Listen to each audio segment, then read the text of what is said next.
অবিশ্বাস্যভাবে বিএনপির উপর শেখ হাসিনার ছায়া। আল্লামা মামুনুল হকের ভাষায় বিএনপি সরকারকে শেখ হাসিনার ভূতে ধরেছে।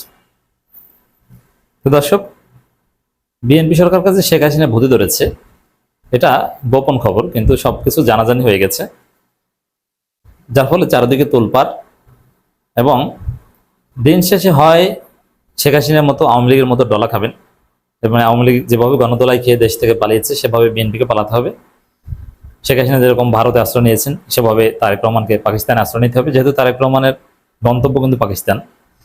এবং শেখ হাসিনাকে যেরকম আগে থেকেই ভারত সিগন্যাল দিয়ে রেখেছিল যে কোনো বিপদ আপদে পাকিস্তান, আমরা ভারত আপনাকে উড়িয়ে আনবো, এরকম চুক্তি আন্ডারস্ট্যান্ডিং পাকিস্তানের সাথে তারেক রহমান আছে যে বিপদ আপদে ভারত তো নেবে না, চীনও নেবে না। চীন এই ধরনের কাজ করেই না।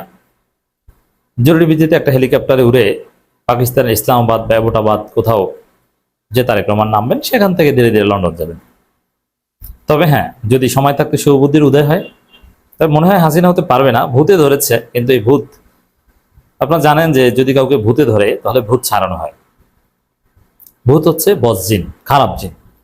খারাপ জিন মানুষের শরীরের মধ্যে প্রবেশ করতে পারে এবং যেতে চান না। তখন কবিরাজ বা হুজুর, ভালো হুজুর হলে রুকিয়া শরিয়া করে এই ভূত ছাড়ান। আর যদি খারাপ ভণ্ড কবিরাজ হয় তাহলে জিনের মাধ্যমে জিন ছাড়ান। ভণ্ড কবিরাজরাও কিন্তু জিন ছাড়াতে পারেন বা ভূত ছাড়াতে পারেন, কিন্তু তারা ছাড়ান জিনের মাধ্যমে। বড় জিনের পূজা করে ছোট জিন ছাড়ান। আর আলেমুলামারা, হকপন্থী আলেমুলামারা রুকিয়া করে কোরআনে আয়াত দিয়ে, হাদিসের দোয়ার মাধ্যমে ভূত ছাড়ান। তো এখন বিএনপির শরীরে হাসিনার ভূত ঢুকেছে। কিভাবে ঢুকেছে আমি আসছি সেদিকে, আমি দেখাবো আপনাদেরকে। এবং এটা মিডিয়া গোপন করছে যে বিএনপির শরীরে হাসিনা ভূত ঢুকেছে। মিডিয়া গোপন করলেও আমরা জানতে পেরেছি। দু একটা তথ্য জানা বাকি আছে, কিন্তু মৌলিক তথ্য আমাদের কাছে এসেছে। এবং এই ভূত ছাড়াবেন জামাত, এনসিপি, 11 দলীয় জোট, মামুনুল হকরা।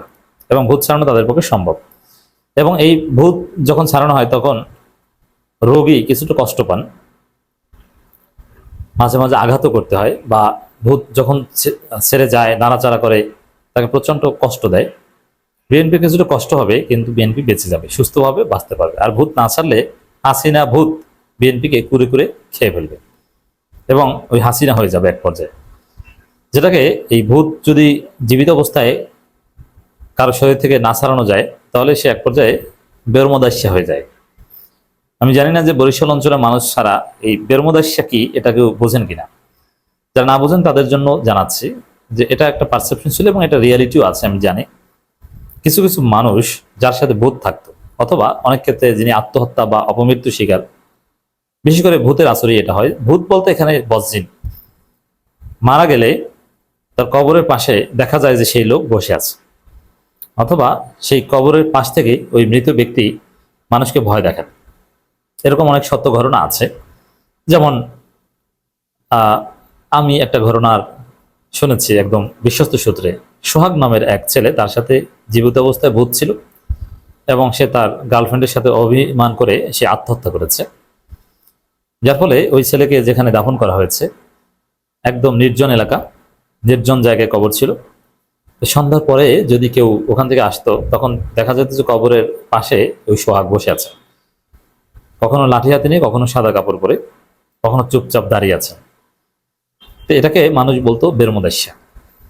তো যদি আওয়ামী লীগের শরীর থেকে যত সময় জামাত, এনসিপি ভূত না ছাড়াতে পারে তাহলে তারা বেরমদাস্যা হয়ে যাবে এবং তার অবস্থা হবে অত্যন্ত খারাপ, পরিণতি হবে অত্যন্ত খারাপ। তবে আমাদের বিশ্বাস, যেহেতু এদেশে জামাত, এনসিপি আছে, আওয়ামী লীগ থেকে এই হাসিনা ভূত সরাতে পারবে। আর হাসিনা ভূত হচ্ছে মারাত্মক ভূত। এইসব মারাত্মক শক্তিশালী ভূত দুর্বল বিএনপির শরীরে থেকে মজা পাবে না, যার ফলে এই ভূত কন্টিনিউ হবে না। কারণ বিএনপির কোনো যোগ্যতা নেই হাসিনা হওয়ার কিংবা আওয়ামী লীগ হওয়ার। যেমন রাজার ছেলের সাথে ভিক্ষুকের মেয়ের বিয়ে, সংসার, এগুলো আসলে হয় না, জাস্ট একবার দুইবার খেয়ে ছেড়ে দেওয়া হয়। ওরকম যে বিএনপির পক্ষে হাসিনা হওয়া সম্ভব না। জাস্ট একটু হওয়ার শখ জাগে, দুই একবার একটু ডলাডলি করে, খাওয়া খাওয়ি শেষ হলে শেষ। আন্ডারস্ট্যান্ডিং সংসার এবং সেটা দীর্ঘসূত্রিতা, স্থায়িত্ব, এটা আদৌ রাজার ছেলে আর ভিক্ষুকের মেয়ে এটা হয় না। তো এরকম। তো দর্শক, এবার আসেন মামুনুল হকের যে বক্তব্য, সরকারকে শেখ হাসিনার ভূতে ধরেছে। শেখ হাসিনা ভূতটা কি, একটা প্র্যাকটিক্যাল ব্যাখ্যা দিই। শেখ হাসিনার ভূত হচ্ছে এস আলম গ্রুপ, আর সেই এস আলম গ্রুপ ভালোভাবে বিএনপির উপর সওয়ার করেছে। এস আলম গ্রুপ সিস্টেম করে বাংলাদেশ ব্যাংকের গভর্নর পদটা নিয়ে নিয়েছে, অর্থমন্ত্রী, স্বরাষ্ট্রমন্ত্রী সহ আরো অনেক মন্ত্রণালয় এস আলম গ্রুপ নিয়ে নিয়েছে। এখন এস আলম গ্রুপ তাদের ব্যাংকগুলো ফিরে পাচ্ছে এবং বিটিআরসি থেকে তাদের নতুন ব্যবসা বাণিজ্যের অনুমতি পাচ্ছে, এবং বিটিআরসি চেয়ারম্যানও চুপচাপ, কিছু বলার নেই, অনুমতি দিতে হবে, উপরের নির্দেশ। এর মানে এস আলম ভূত ভালোভাবে বিএনপি সরকারকে ধরেছে। তো এতে বিএনপি ভেবেছিল যে ভালো, তো এই ভূত তো উপকার করছে, এই ভূত আমাকে উড়িয়ে নিয়ে যায়। আমি আরেকটা ঘটনা বলি। এই জিন ভূত এগুলো নিয়ে আমার উচ্চতর কোর্স আছে। আমার লন্ডনে এক ওস্তাদ আছে, পাকিস্তানি বংশোদ্ভূত, তার কাছ থেকে আমি শিখেছি, এবং তিনি আমাদের কেস স্টাডি পড়াতেন। তার ডায়েরিতে লেখা ছিল, এগুলো আমাদেরকে দিতেন। কারণ জিন ভূত এগুলো যদি আপনাকে গভীর জ্ঞান অর্জন করতে হয়, তাহলে অনেক ঘটনা আপনাকে জানতে হবে, যে কিভাবে কার উপর ভূত বা জিন আসর করেছিল এবং কিভাবে তাকে হুজুর রুকিয়া করে মুক্ত করেছিলেন। তখন একটা কিশোরী মেয়ের একটা কেস আমি পড়েছি। সেখানে ওই মেয়েকে তার যে পুরুষ জিন তার উপর আসর করেছে, তার সাথে সেক্সুয়াল ইন্টারাকশনও করতো, তবে ক্ষতি করতো না, তার অনিচ্ছায় কিছু করতো না, তাকে মজা দিত, যা বলতো তা করতো। এজন্য সে গোপন রেখে ভালোভাবে ওই জিনের সাথে সম্পর্ক রাখতো। কি করতো, মাঝে মাঝে তাকে উড়িয়ে নিয়ে যেত, পৃথিবীর বিভিন্ন দেশ থেকে ঘুরিয়ে আনতো। এটা কিন্তু জিন পারে। এখন আপনি চিন্তা করেন যে আপনি একজন মানুষ, আপনাকে যদি কোনো জিন একদম আরামে উড়িয়ে, অনেক আপনার যখন মন চায় যে আমি এখন আছি দুবাই শহরে, আমি একটু বরিশাল থেকে ঘুরে আসি, আপনাকে যদি খুব অল্প সময়ের মধ্যে জিন উড়িয়ে বরিশাল নিয়ে যায়, আবার আপনাকে, অথবা আপনার কোনো একটা পাহাড়ের ঝর্ণায় যেতে মন চাইলো, সেখানে আপনাকে উড়িয়ে নিয়ে যায়, এরকম। ওই মেয়ে লন্ডনে থাকতো, কিন্তু তাকে ইতালি নিয়ে যেত, ভেনিস নিয়ে যেত, বিভিন্ন সুন্দর সুন্দর দৃশ্য, মরুভূমিতে নিয়ে যেত, এবং তাকে ঘুরিয়ে আবার জায়গা মতো দিয়ে যেত, ভালোভাবেই চলছিল। কিন্তু যখন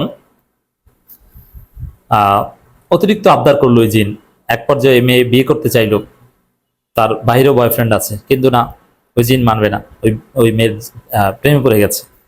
তখন ওই জিনের সাথে মেয়ের কন্ট্রাডিকশন শুরু হলো, তারপরে ওই মেয়েকে জিন অত্যাচার শুরু করলো, এরপরে হুজুরের কাছে গেল, তারপর অনেক কষ্ট করে হুজুর ছাড়ালো। এই হচ্ছে ঘটনা। এখন এই এস আলম যে ভূত, এতে বিএনপি মজা পাচ্ছে।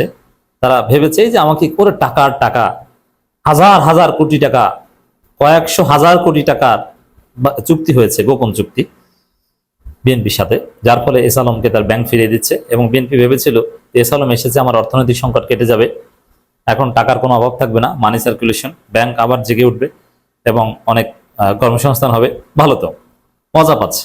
কিন্তু এই মজা যে মজা না, এই মজার ফলে যে লুটপাট করে যে আপনাকে একদম খেয়ে ফেলবে, এক পর্যায়ে যে আপনার সাথে কন্ট্রাডিকশন হবে, আপনাকে অত্যাচার করবে, আপনার পতনের কারণ হবে, এটা আপনি বুঝতে পারবেন না। তো দর্শক, এইভাবে শেখ হাসিনা ভূতে ধরেছে বিএনপি সরকারকে, এবং এইভাবে এই শেখ হাসিনা ভূতের মাধ্যমে বিএনপি সরকার একটা মারা খাবে।